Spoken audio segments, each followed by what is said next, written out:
Planetary action है ऐसा जो आपको टेस्ट करेगा, आपके कॉन्फिडेंस को टेस्ट करेगा, आपकी टॉलरेंस को टेस्ट करेगा, आपकी नॉलेज को टेस्ट करेगा। मरकरी आपके लिए करियर का रिप्रेजेंटेटिव है, source of income, investments, plans, multitasking. इसकी पॉजिटिविटी आपकी लीडरशिप क्वालिटी क्रिएट कर रही है। इसकी पॉजिटिविटी बहुत हद तक मरकरी की कमज़ोरी या वीनस की कमज़ोरी को कवर कर रही है, लेकिन अनफॉर्चुनेटली वो भी ये लास्ट वीक के लिए आपके 11th एंगल पर है।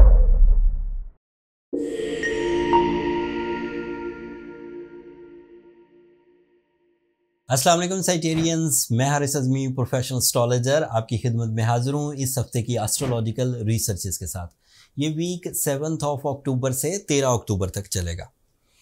मेरे पास ज़्यादा अच्छी खबरें नहीं हैं आज साइटेरियन, बट अल्लाह ताला ने आपको ये 10वें महीने में, अक्टूबर के महीने में जाकर ये कुछ स्लो टाइम बिहेवियर आपकी तरफ आ रहा है, जबकि इससे पहले 10 महीने तक चीज़ें अच्छी थी। तो 10 महीनों में आपने जो इज्जत बनाई, जो सेहत बनाई, जो पैसा बनाया या जो रिलेशंस बनाए हैं वो सस्टेन करेंगे। पर कुछ खबरें ऐसी हैं जिसमें अब थोड़ी सी वीकनेस का सामना करना पड़ेगा। मैं उसे ज़रा शुगर कोटेड वे में आपको बयान करता हूँ। आपके लिए 13 अक्टूबर को, इस हफ्ते के आखिरी दिन, मरकरी 12th एंगल पर चला जाएगा आपके लिए। वो 12th एंगल पर कमज़ोर होता है, वीनस ऑलरेडी 12th एंगल पर है। So Mercury is your mind skills, Mercury is your communication abilities, writing skills, creative ideas, ये सभी के लिए होता है। बट आपके लिए स्पेशल क्या है मरकरी में कि मरकरी आपके लिए करियर का रिप्रेजेंटेटिव है, source of income, investments, plans, multitasking, and फिर ये आपके 7th एंगल का भी रिप्रेजेंटेटिव है। 7th angle is a angle of love, care, relationship, life partnership, business partnership. अब जब ये 12th एंगल पर जाएगा तो 20-22 दिन के लिए ये थोड़ी सी कमज़ोरी करेगा। वीनस ऑलरेडी है, so your feeling is not good जितनी होनी चाहिए। अगर वीनस डायरेक्ट हो और वीनस अच्छे एंगल पर हो तो you are such a romantic personality, emotional, humorous, and otherwise भी आपका मिजाज बहुत अच्छा रहता है। बट वीनस जब ड्रॉप होता है तो थोड़ी कमज़ोरी आती है। अब वीनस भी ड्रॉप हो जाएगा, मरकरी 13 अक्टूबर को ड्रॉप है। वीनस ऑलरेडी ड्रॉप है और मरकरी 13 तारीख को ड्रॉप हो जाएगा। सो ये एक छोटी सी न्यूज़ थी। एंड दूसरी न्यूज़ 9 अक्टूबर को है। अब वो है तो सारे ही निज़ाम शमसी के लिए, एरीज, टॉरस, जेमिनाइज, कैंसेरियन, ल्यूज, सभी के लिए जुपिटर रेट्रोग्रेड हो रहा है, बट वो आपको ज़्यादा पिंच करेगा। जुपिटर एक तो आपका रूलिंग प्लैनेट है और उसका रेट्रोग्रेड होना आपकी नेचुरल एबिलिटीज़ को थोड़ा स्लो डाउन करेगा। जितनी तेज़ी से आप चीज़ें सीख रहे थे, जितनी तेज़ी से आप चीज़ें एग्जीक्यूट कर रहे थे, जितनी तेज़ी से आप अपने प्लान्स पर काम कर रहे थे, जितनी तेज़ी से आप अपने लकी फैक्टर को एंजॉय कर रहे थे, जितनी तेज़ी से आपको रिवॉर्ड्स मिल रहे थे, जितनी तेज़ी से आपके लिए आसाइशें पैदा हो रही थी, अब वो थोड़ी सी स्लो डाउन होगी। अब ये भी अच्छी खबर नहीं है। Jupiter is representative of your first angle, that is your ruling planet, and it is retrograde in your 7th angle, that is your life partnership, that is your business partnership. Venus भी कमज़ोर है, तो आपको अपने relations का बहुत ध्यान रखना होगा साइटेरियंस।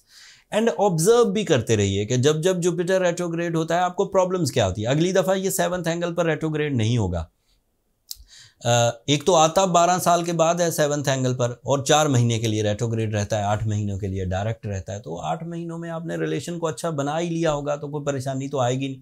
अब जब अगले साल रेट्रोग्रेड होगा तो ये 7th एंगल पर नहीं होगा, 8th एंगल पर होगा, तो ये रिलेशनशिप वाली कॉम्प्लिकेशन तो अब आपको 12 साल नहीं आएंगी। लेकिन फिर भी जो स्ट्रॉन्ग रिलेशनशिप में हैं उन्हें कोई प्रॉब्लम नहीं होगी। जो सिंसियर हैं, जो लविंग हैं, जो केयरिंग है, जिनकी रिलेशनशिप ब्लेस्ड है, बरकत है, इत्तफाक है उनमें, उनको प्रॉब्लम नहीं। लेकिन बहरहाल कुछ छोटे छोटे सिम्टम्स ऐसे आ सकते हैं कि आपकी बात ना समझी जाए, आपके कवानीन बनाए हुए खुद ही उलझने लगें, लोगों के रवैये आपसे हार्श होने लगें। That is only a possibility. And एक और ख़बर ये है कि इस वक्त सूरज आपके 11th एंगल पर है, बहुत पॉजिटिव है। इसकी पॉजिटिविटी आपकी लीडरशिप क्वालिटी क्रिएट कर रही है। इसकी पॉजिटिविटी बहुत हद तक मरकरी की कमज़ोरी या वीनस की कमज़ोरी को कवर कर रही है, लेकिन अनफॉर्चुनेटली वो भी ये लास्ट वीक के लिए आपके 11th एंगल पर है। तो कोई डिसीजन आपको टीम के तौर पर, ट्रैवलिंग के तौर पर, राइटिंग के तौर पर, या फिर अपनी किसी डील को अपनी फिनिश लाइन तक पहुंचाने के लिए करना है तो इस हफ्ते कर लीजिए। अगले हफ्ते सूरज भी आपके 12th एंगल पर चला जाएगा, जुपिटर भी रेट्रोग्रेड होगा, सैटर्न भी रेट्रोग्रेड होगा, वीनस भी आपके 12th एंगल पर है। So you are on a bad patch season. मैंने आपको 10 महीने तक अच्छी खबरें सुनाई हैं, लेकिन अब प्लैनेटरी एक्शन है ऐसा जो आपको टेस्ट करेगा, आपके कॉन्फिडेंस को टेस्ट करेगा, आपकी टॉलरेंस को टेस्ट करेगा, आपकी नॉलेज को टेस्ट करेगा, आपकी परफॉर्मेंसेस को टेस्ट करेगा। बहुत हद तक as professional astrologer I know कि Sagittarians are very good in the management side, they are very good in their maturity, they are very good in their spiritualism. So उम्मीद ये है कि वो मैनेज कर जाएंगे। लेकिन अगर मुझे किसी वाक़े को बयान करना है तो मुझे उसकी कॉम्प्लिकेशंस तो बयान करना ही होगी। इसको सादा समझिए, मेरी मजबूरी समझिए। अगर मुझे सर्दियां बयान करनी है तो मुझे ये बताना ही होगा कि सर्दियों में क्या क्या प्रॉब्लम्स आती हैं। आप पर वो प्रॉब्लम्स आए या ना आए ये एक अलग सवाल है, बट क्योंकि वो इवेंट है, एक रात को मुझे अगर एक्सप्लेन करना है तो मुझे अंधेरा बताना ही होगा कि अंधेरा आएगा। बट अंधेरे से आपको कोई नुकसान नहीं हुआ, that is your quality. But रात तो आने वाली है, so you have to careful. General जो कॉन्सेप्ट्स है उसमें ये कि आप अपने टैलेंट पर भरोसा रखिए, आप अपने प्लान्स को एक्स्ट्रा फोर्स लगाकर, रिहर्सल्स करके, एक्स्ट्रा एफर्ट से कामयाबियों की तरफ लेकर जाइए। आप अपने रिलेशनशिप्स को ज़्यादा टाइम दीजिए, आप अपनी फीलिंग्स को अनप्लेजेंट मत होने दीजिए। इसी से बहुत सारे मामला हल हो जाएंगे। जो थोड़ी बहुत कमियां आएंगी, दैट इज़ एक्सपेक्टेड, तो उसे सूरह शम्स प्लस इस हफ्ते से 9 अक्टूबर के बाद साथ में सूरह यासीन की सेकंड लास्ट आयत को भी कंसीडर करें 5 टाइम्स, बोथ सूरह शम्स भी 5 टाइम्स एंड सूरह यासीन की सेकंड लास्ट आयत भी 5 times in a day consider करिए। जितने लंबे अरसे तक, 4 महीने तक, जब भी मौका मिले उसे ज़रूर कंसीडर करें। साथ में blue sapphire is a ideal scientific remedy. जो spiritual side and scientific side अगर बैलेंस होकर चलेगी तो इससे आपके एडवांटेजेस स्टेबल रहेंगे, उनका मोमेंटम सस्टेन करेगा एंड आपको कोई प्रॉब्लम नहीं होगी एंड यू आर ओके।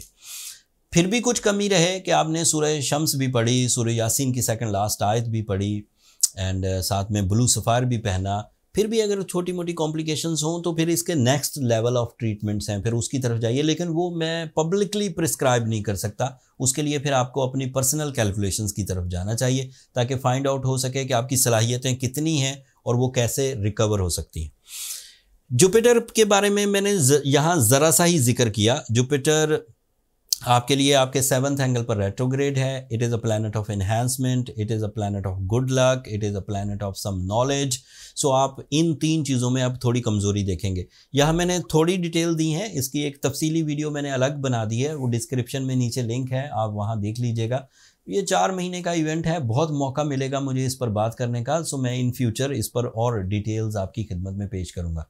आज के लिए इतना ही काफ़ी है एंड अगर मैंने जल्दी में, बहुत तेज़ी से मैंने ये पॉइंट्स बयान किए, अच्छी खबरें नहीं थी, मैं तो बहुत तेज़ी से बयान कर रहा था, लेकिन अगर फिर भी कोई चीज़ आप सुनना चाहते हैं या आपका कोई सवाल अपनी ज़िंदगी से बारे में है तो नीचे कमेंट्स में इजहार कर दीजिएगा, मैं वहाँ उसका आंसर कर दूँगा। अब मुझे इजाज़त दीजिए, अपनी दुआओं में मुझे और मेरी टीम को ज़रूर याद रखिएगा।